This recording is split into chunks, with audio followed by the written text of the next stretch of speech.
Време е за најновите информации. И во овој дневник ви ги пренесуваме најновите настани и избиднувања од Вардарско-теквешкиот регион Македонија, светот и спортот. Јас сум Катерина Нацева, а ова се настаните на денот. Чалошево доби нов лик, асфалтирани сите улици во населеното место.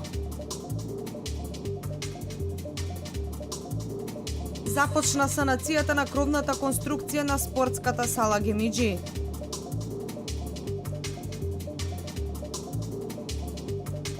Се одбележаа 74 години од смртта на 12 мина млади во Ваташа.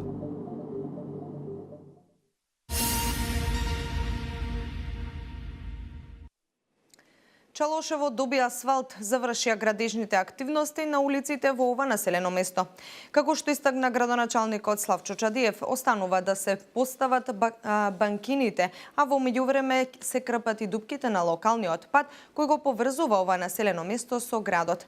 Валентина Михайловска има повеќе за ова. Заврши асфалтирањето на улиците во населеното место Чалошево. Станува збор за проект од програмата на општина Велес, за кој се потрошени околу 6 милиони денари. Останува да се постават банкините, а во меѓувреме се крпат дупките на локалниот пат кој го поврзува ова населено место со градот. Увид во работата изврши градоначалникот на општина Велес Славчо Чадиев. Изработен еден подпорен зид, мисля, че не уште едно место, што малку зголеми вредноста на проектот, меѓутоа за да излезеше онака како што излезе, неопходно беше према проценката на стручните лица да се изработи и тој подпорен зид, и тоа го завршивме. Тоа се средства од општина Велес секако, за да продолжиме денес, односно во текот на утрешниот ден, со асфалтирање на улиците во населеното место Мамутчево. Ова е од особено значење за жителите на ова населено место. Реализацијата на овој проект значи многу ради тоа што доста години ние побарувавме за да се реши овој проблем, поради тоа што од самиот такал и земјата мораше луѓето за да може нормално да се движат, значи да се приближиме према градот, мораше да се направи овој проект. Така да сега веќе е направено доста. Како што истакна градоначалникот Чадиев, градежната офанзива во општината продолжува и понатаму и изрази надеж дека до октомври ќе се направат уште десетина улици во општина Велес, со што ќе се исполни програмата која беше предвидена и презентирана пред граѓаните во изминатиот период.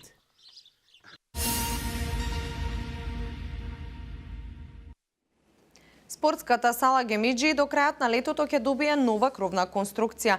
Ќе се реши десенискиот проблем со кој се соочуваа велешките спортисти и спортските работници. Проектот е во реализација на општина Велес и Агенцијата за млади и спорт на Република Македонија. Започна активностите за промена на кровот на спортската сала Гемиџи. Станува збор за заеднички проект на општина Велес и Агенцијата за млади и спорт. Вкупната инвестиција изнесува околу 8 милиони динари, со тоа ќе бидат реконструирани 4000 метри квадратни. Според директорот на јавното претпријатие за стопанисување со спортски објекти Парк Спорт, Александар Табаков, овој капитален проект е од огромно значење. Навистина се работи за решавање на еден проблем долгогодишен и еден од есенцијалните проблеми кои што ги имаме во спортската сала Гемиџи.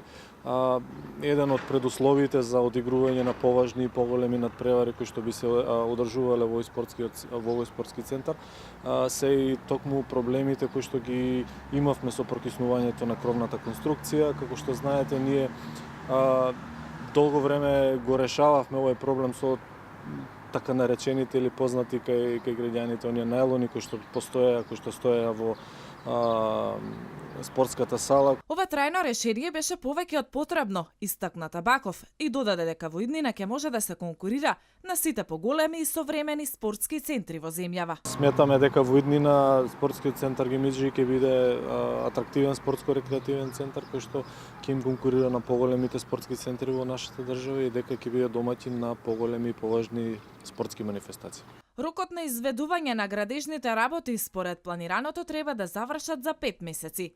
Меѓутоа, во разговори со изведувачот, кажано е дека истиот е можно да биде пред време завршен, потенцираше Табаков.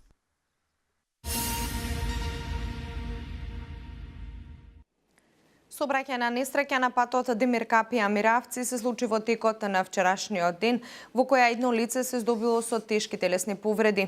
Веднаш му била укажана медицинска помош, а е задржана лекување во болницата во Велес.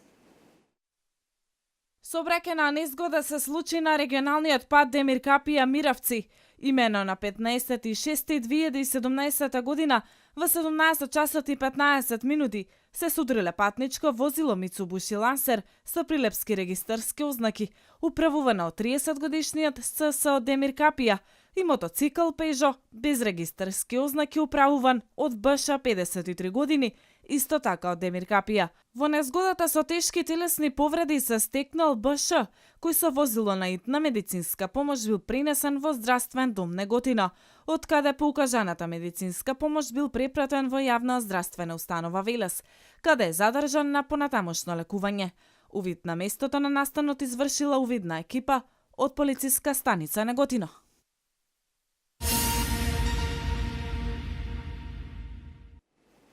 Обвинувањата од СДСМ кон општина Велеса не стивнуваат.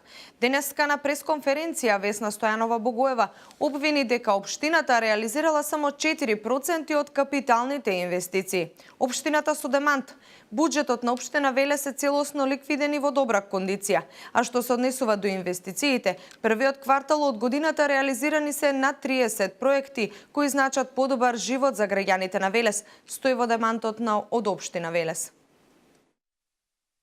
Нема инвестиции во многу активности кои значат развој на општина Велес. Ова е обвинување кој до локалната самоуправа стигнува од општинската организација на СДСМ. Потпарол од Весна Стојанова Богоевска вели дека капиталните инвестиции на општината се со само 4% реализација, а општината има и ненаплатени обврски. Остварените финансиски резултати на општина Велес за првите 3 месеци од оваа година само што ја покажуваат реално лошата состојба за која што ние како општинска организација на Социјалдемократскиот сојуз на Македонија Велес алармиравме веќе подолго време. Доспеаните, а не надмирени обврски достигнаа рекордно највисоко ниво и изнесуваат над 92 милиони денари. Реализацијата пак на приходите на буџетската сметка се на значително ниско ниво од само 9%. На пресконференцијата на СДСМ писмена реакција испрати општина Велес, во која меѓу другото стои: буџетот на општина Велес е целосно ликвиден и во добра кондиција. Редовно се подмируваат сите обврски кои ги има локалната самоуправа. На полето на инвестициите во демантот стои дека во првиот квартал од годината општината реализирала на 30 проекти кои значат подобар живот за граѓаните на Велес, додавајќи дека целосно се неточни тврдењата на СДСМ дека нема капитални инвестиции. Од општината потсетуваат дека започна да работи фабриката Лутекс, се изгради препумпна станица за вода во населбата Трпезица, заврши втората фаза од реконструкцијата на основното општинско училиште Свети Кирил и Методи, се набави ново возило за противпожарната единица во градот, поставен е камен тинелник за изградба на надпатник во Башино село, стои меѓу другото во писмената реакција на општина Велес.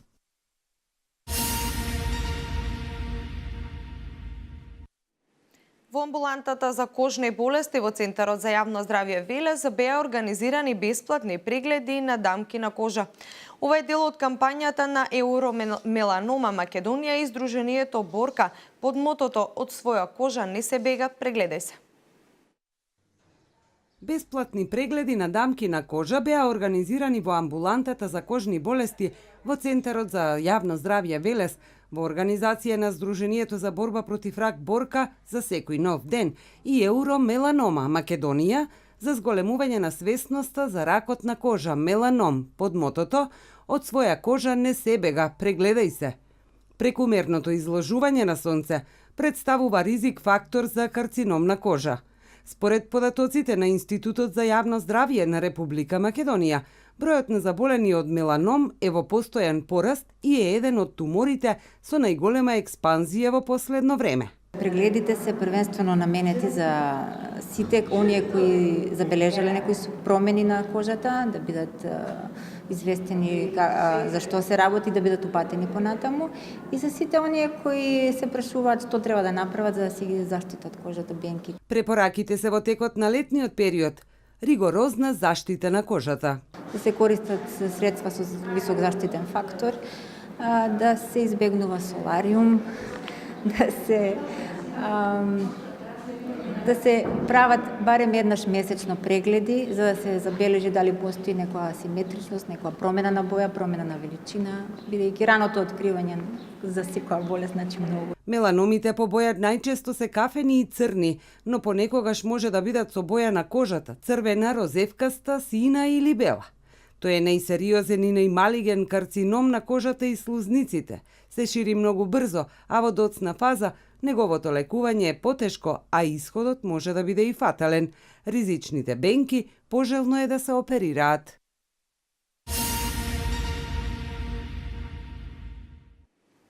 Денеска се одбележаа 74 години од смртта на 12 младенци од село Ваташа.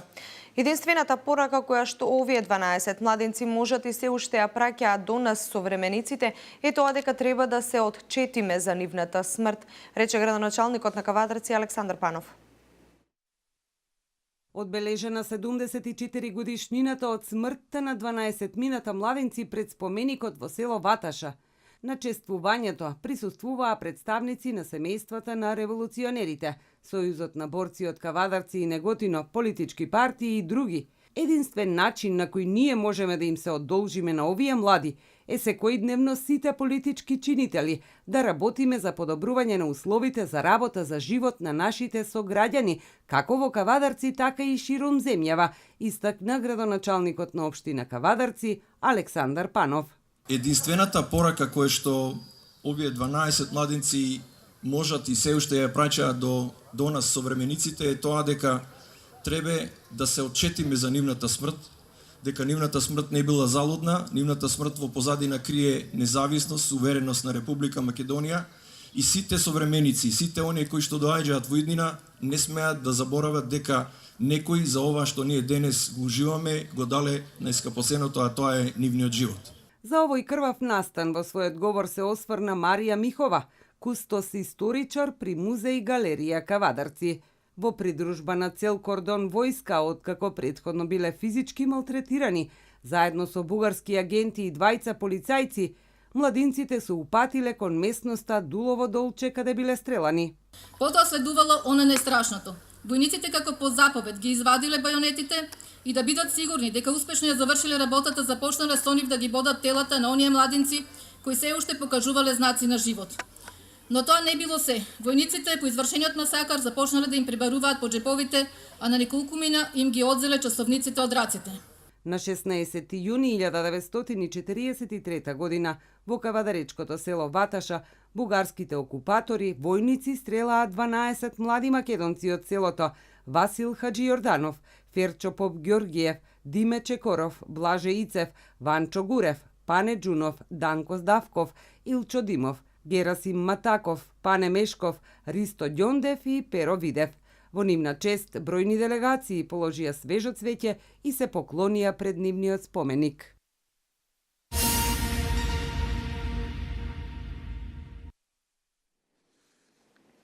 Народниот правобранител покрена иницијатива за измени на Законот за заштита на децата со кој се бара правото на родителски додаток за трето дете да може да го оствари таткото во случаи кога мајката не ги исполнува условите. Иницијативата, како што информира од Канцеларијата на Народниот правобранител, веќе е доставена до Министерството за труд и социјална политика. Според Народниот правобранител, оваа одредба од законот е дискриминаторска и ги става во неравноправна положба мајката и таткото како родители на детето, што е спротивно на уставот и на законот за дискриминација. Вести од Македонија во приложение. Традиционалното пријателство меѓу двете земји има силна основа и верувам дека која било партија да дојде на власт нема да ја промени таа политика кон Кина, изјави високиот представник на Кинеското министерство за надворешни работи Лу Шан на средбата со новинарите од земјите од Централна и Источна Европа во рамки на процесот 16+1. Како и да се промени ситуацијата во Македонија, сакам да потврдам дека ние нема да ја смениме нашата политика кон Македонија. Јас сум повеќе од убеден дека која било партија и да дојде на власт нема да ја промени таа пријателска политика кон Кина, рече Шан Јавимија. Двете земји имаат заеднички проекти и работат на нив во континуитет во последните години. Ке продолжиме да ги охрабруваме нашите компании да ги истражуваат можностите да инвестираат во Македонија. Оваа политика не е ексклузивна само за Македонија, туку и за сите земји од Централна и Источна Европа, истакна Шан кој на средбата во Пекинг ги информираше медиумските представници од земјите од Централна и Источна Европа за активностите во рамки на процесот 16+1.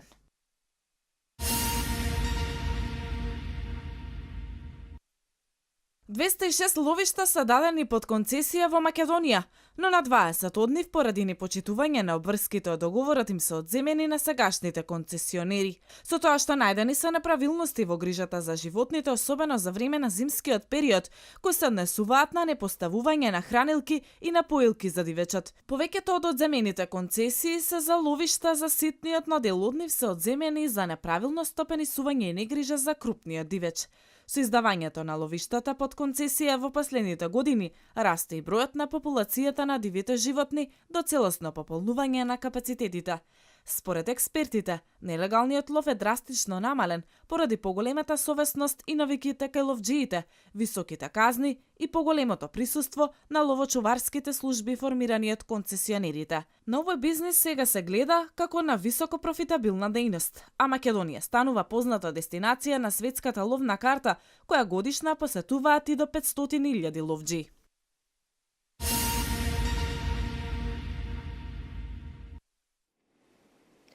Бомбаш самоубиец убил 4 лица, додека десетина други ранил во напад во една шиитска џамија во главниот град на Авганистан, Кабул.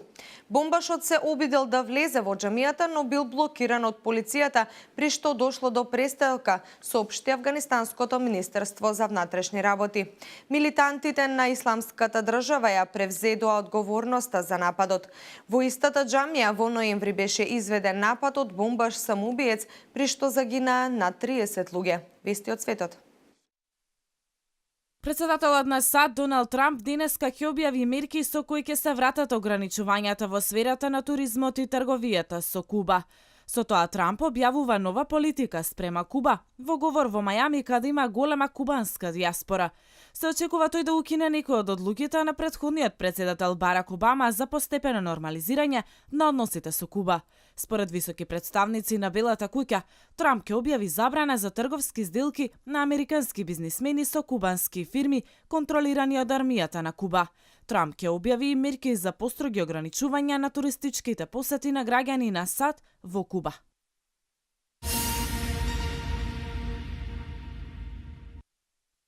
Вториот круг од парламентарните избори во Франција ќе се одржи во недела. Очекувањата се дека центристичката партија на новиот председател Емануел Макрон да освои апсолутно мнозинство во парламентот.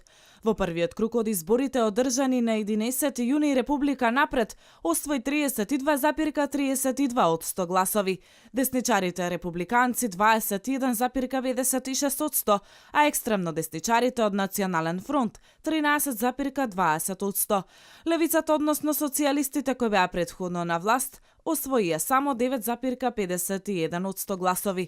По вториот круг од изборите, партијата на Макрон може да освои околу 400 од вкупно 577 пратенички места, што е многу повеќе од 289 места колку се потребни за апсолутно мнозинство во парламентот.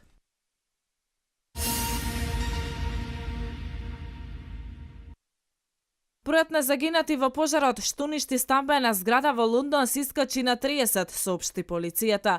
Хоспитализирани се 24 луѓе, од кои 12 се во критична состојба, изјави Стюарт Кенди, шеф на лондонската полиција. Тој додаде дека очекува бројот на жртви да се зголеми. Пожарот во зграда од 120 станови во Челси во западен Лондон изби пополноќ во вторникот и според сведоци се ширил со голема брзина. Станарите на таа 24-катна зграда со социјални станови го доведоа во прашање начинот како е граден објектот. Продолжува истрагата за причините за пожарот.